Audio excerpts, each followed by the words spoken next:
Newswatch 18, the tension in Ukraine is having an effect on a few Iowa State students. A new minor is being considered for the linguistics program. I'll have more. The Cyclones had a tough game in Manhattan Saturday. I'll have the full story in sports. Some light snows are moving across the state tonight. I'll let you know just how much you can expect. Stay tuned. You're watching Newswatch 18. This is Newswatch 18.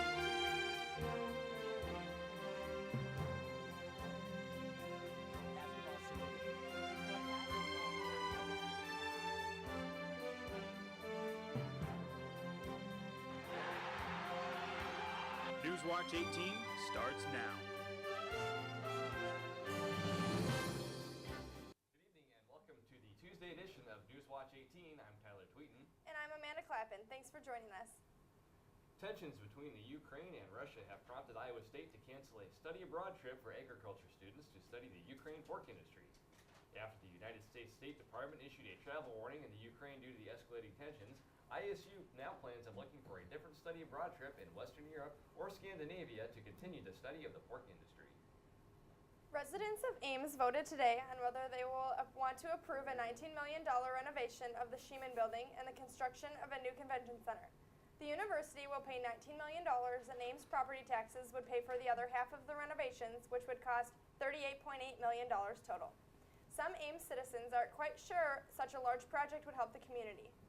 Supporters of this renovation believe that it will build on Ames's relationship with ISU, creating a community that would attract culture and the arts.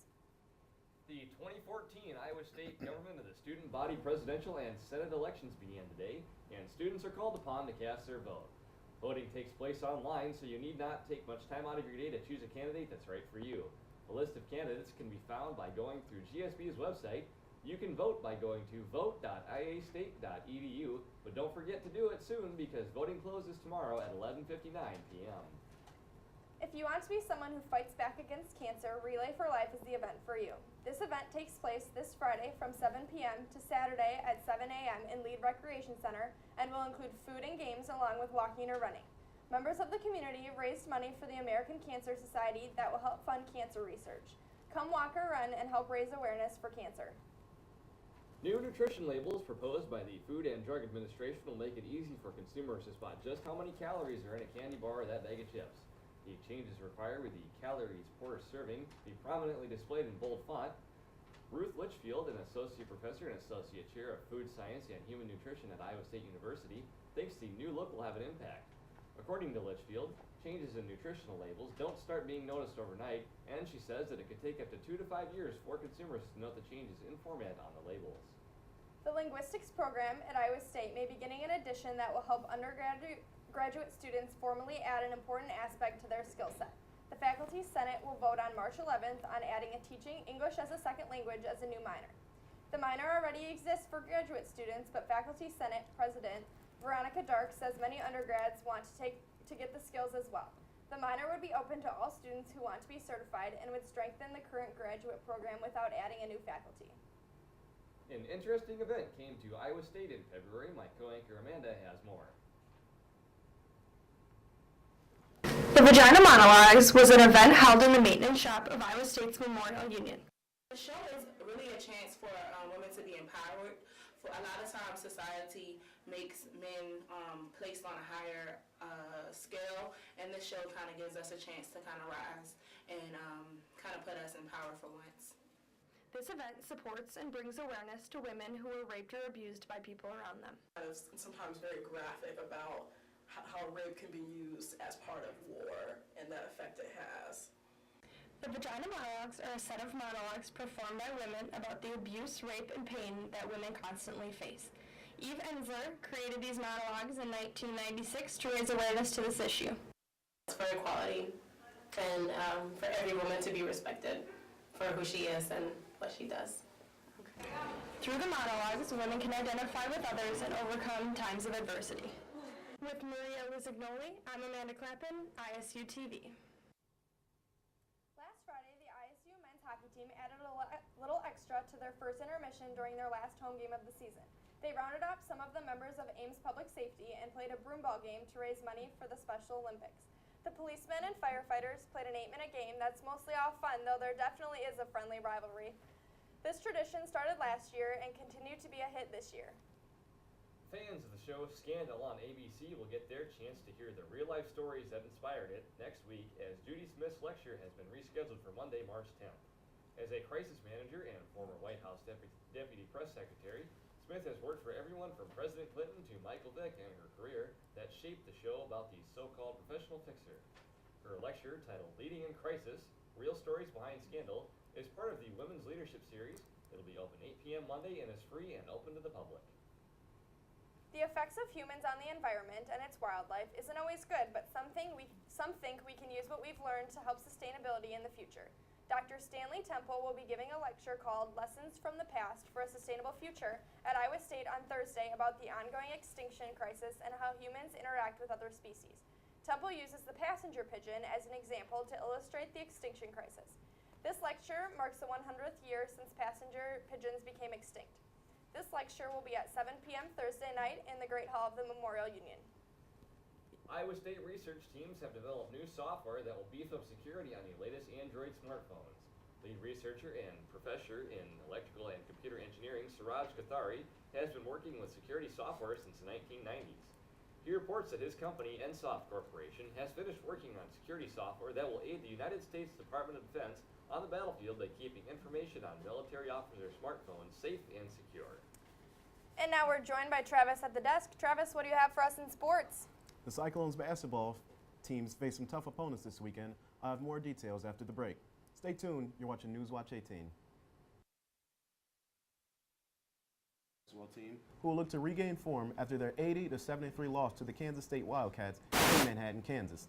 The Cyclones' big three of DeAndre Kane, Melvin Ejim, and Georges Niang carried the offensive load for the team yet again, combining for 62 of the team's 73 points. ISU got nothing offensively outside of its stars, as the team got just 2 bench points off of 2 Matt Thomas free throws. Forward Dustin Hogue did, however, garner 12 rebounds, keeping a season average at 8.6 boards per game, which is tied for second in the Big 12. The women's basketball team hosted Baylor at Hilton on senior night as the team honors Ellie Agenbright, Amy Christofferson, and Ashley Hedgedorn. The Cyclones have not lost on senior night since the 2001-2002 season and were on a 3-game winning streak before the game.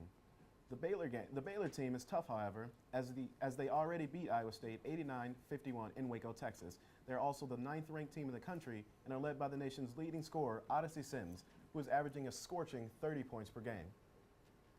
Iowa State played host to the indoor track Big 12 championship for yet another year, with the Cyclone women finishing 4th behind Texas, Baylor, and Kansas in the team scores. Senior captain Samantha Bluss captured the first Big 12 title of her career in the 5,000-meter run when she was able to outlast her opponent in the final stretch of the race. The medley relay team was composed of Ijiro Okuro, Perez Rodick, Kendra White, and Maggie Gannon. Also captured gold as they beat out Baylor by just 0.68 seconds. Okuro also captured individual honors as she won the 800-meter run as well. While the women were squeaking out victories on the track, fellow Cyclone Christiana Hillman was completely dominating on the field. Hillman, who was both the Big 12 and NCAA indoor runner-up in shot put last year, is one of the favorites to win a national championship in this year's event. She cruised to a Big 12 title this year and has won 5 of her 6 meets in total. Her best throw of the season is not only tops in the Big 12 conference, but also tied for the best throw in the nation. The NCAA championships are scheduled to begin March 14th in Albuquerque, New Mexico. 5 Cyclones were chosen to receive the Big 12's highest academic honor, the Dr. Gerald Lodge Academic Award. Mark Johnson, Jessica Reyes, Michelle Sheely, Andrea Swanson, and Emil DeWisty all won the award. Recipients had to letter at least once in their sport while earning 100 hours of credit with a GPA of at least 3.8. And we've also got an update on the men's basketball game at Baylor. The Cyclones have fallen 61-74 to Baylor in Waco. And that's all I have for your Cyclone Sports update. Colleen, what's the weather looking like this week? Well, it'll be much better than this past weekend with all that snow. Warmer temperatures are on the way. Have all the details next in your full forecast. And welcome back to Newswatch 18. I'm Colleen Mehlberg with a look at your forecast for this week. So the headlines for this week, we do have snow in the forecast tonight. Not a lot as expected, so that is good news. But we do have a quiet weather week. We'll see mainly partly cloudy and sunny skies, and a weekend warm-up. We'll see those temperatures climb back up into the 40s, which that is excellent.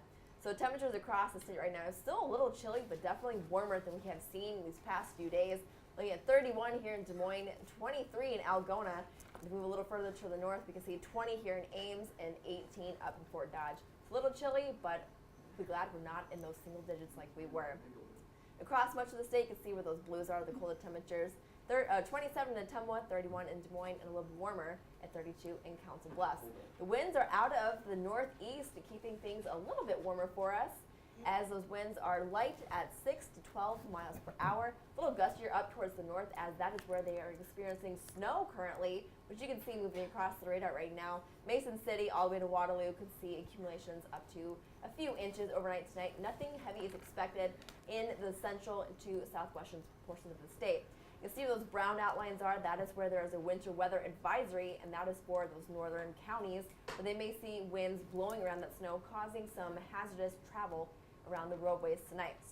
Futurecast shows that swath of snow moving across the northern portion of the state overnight tonight. And into tomorrow morning, it'll begin to clear out across the southeastern portion of the state. We'll see a few lighter cloud accumulations, maybe a few patches of some sunshine as we move later into tomorrow and into tomorrow evening as well. Not expected snowfall, not a lot, not like this past weekend where we saw almost 7.5 inches here in Ames. For this snow that is moving through, we will see maybe up to 3.5 inches up towards Waterloo area, and maybe only 1/10 of an inch here in Des Moines.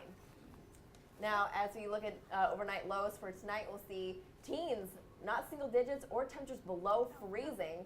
We'll see 16 here in Ames tonight, 13 in Fort Dodge, and a little chillier up where the border is due to that heavier snowpack. Highs for tomorrow, we'll see the 20s, so warming up even a bit more. And as we look for here in Ames tonight, we'll see 18 degrees for the low, mostly cloudy with a slight chance of snow, and the winds will be out of the east-northeast at 5 to 10 miles per hour. Warming up to, as we might say now, a balmy 27 for us, with decreasing clouds throughout the day and warmer temperatures as well, and those winds will once again be out of the east. Now, as we look at the extended forecast, see a nice warming trend throughout the week as we hit Monday. See a high of 47 degrees and sunny skies, so we will definitely be seeing that snow begin to melt, which will be very nice for a lot of us here. Friday, however, there's a slight chance of freezing rain and another snow mix into the morning, but not a lot is expected, so we may finally see winter starting to taper off here in Iowa, which I know we will all be very glad to hear about. That's all I have for your weather tonight, and I'm back to the desk. This past Sunday was the 86th Annual Academy Awards, and it was another entertaining ceremony this year. 12 Years a Slave took home the Best Picture Oscar. It also won 2 other awards for Best Adapted Screenplay and Best Supporting Actress, Lupita Nyong'o. Gravity took home the most awards with 7, including Best Director Alfonso Cuarón. Ellen DeGeneres made audience members laugh with many of her practical jokes that including serving pizza and a record-breaking selfie on Twitter. If you've ever wanted an easy way to add friends or followers on all your different social media sites or accounts at once, you're in luck. TJ Albert, a marketing senior at Iowa State, created an iPhone app called Just Add Me, which lets you add friends on Facebook, Twitter, and Instagram at the same time. Albert created the app as a way to avoid going through each separate app to add new friends, which takes time and can be difficult finding that person again. Just Add Me already has over 500 downloads, but Albert is still working to improve it and add compatibility with other social media apps. And that's all we have for tonight's edition of Newswatch 18.